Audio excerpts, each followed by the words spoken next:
Welcome back. Today, the Biden administration is continuing what it calls its crackdown on airline junk fees, and this time there's a focus on families. A new proposed rule would ban airlines from charging families fees to sit together on a flight. The rule would also mandate refunds or free rebooking if family seating is not available.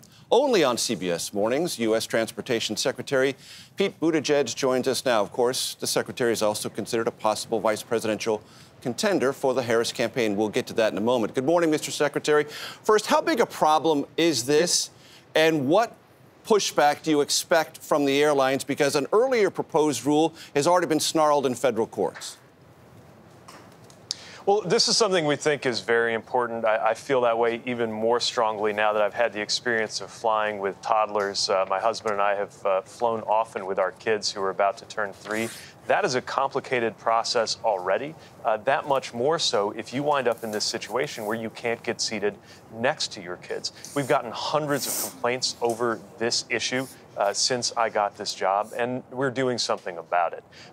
What we're doing is we are requiring that an airline not charge you extra to sit next to your kids or your grandkids. It applies to any accompanying adults. We think that's common sense. Now, you're right that the airlines might push back. It wouldn't be the first time that their lobbyists push back on things that we consider to be common sense. But I want to emphasize that this is clearly doable. We've already, just since we started making public that we want airlines to do this, we've been able to sign up 4 airlines. You can go to flightrights.gov for more information that already are doing it. American Airlines is doing it. Alaska is doing it. Frontier, JetBlue. So it's clearly something that can be done. But we are here with this rule that would say it must be done, and airlines would be required to comply.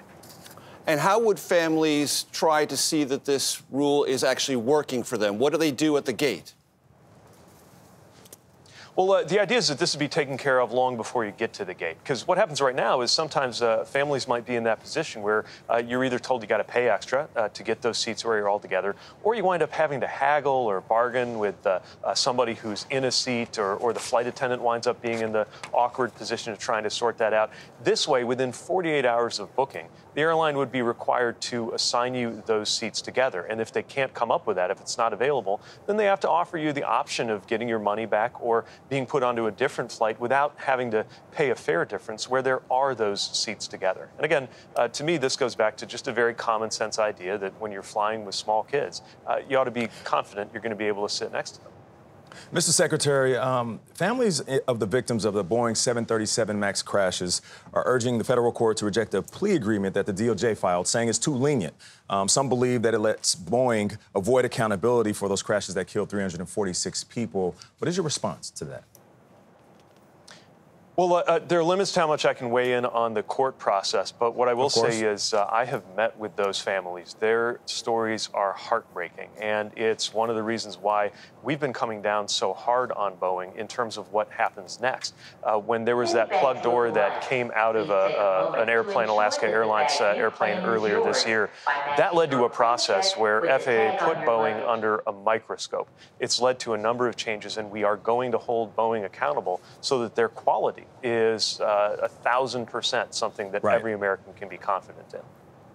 Mr. Secretary, we know you're at the Milwaukee airport. That's why we can hear the overhead announcements. Very quickly, do you want to be Kamala Harris's running mate? And whatever your answer is on that, what would you tell the American public about what you've observed as a cabinet secretary of the vice president?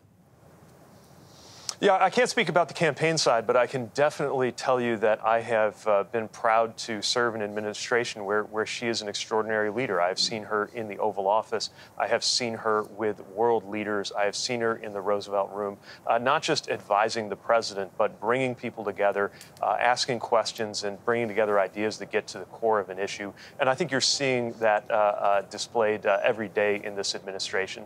Today's news is just part of that, an administration that has this commitment on making sure everyday life is better and more affordable, including going after junk fees, part of which is what we're doing with airlines on everything from refunds to today's announcement. She is one of the architects of this administration's pro-consumer and pro-family policy.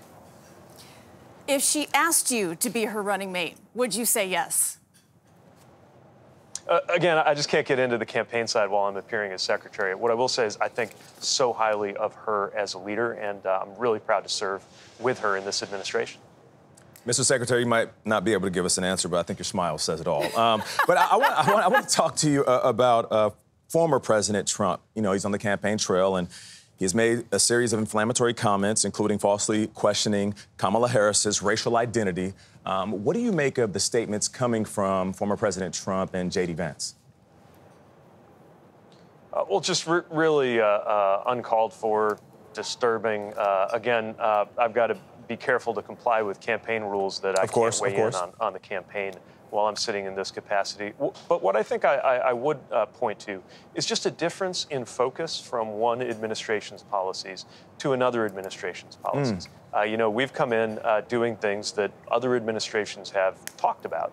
But we're doing the work in this administration, whether it's the infrastructure work that has me in Wisconsin. We've been looking at port improvements and passenger railroad opportunities here, something that, you know, administration after administration said they were going to do, never happened. Yeah. Then Joe Biden, Kamala Harris came in, and now it's happening. But same thing in terms of just taking care of people. And I think, you know, anyone in a government role like this should get up in the morning really just thinking about one question, which is how can I use the powers, the tools, the budget, the authorities of this office to make life a little easier, to make it a little more affordable, to make things a little bit better for people going about their day. Mr. Secretary, we would love to chat with you all morning, but we know you have a flight to catch, so we're going to let you go. Thanks for taking time with us here this morning. Thank you. See you soon. Appreciate it.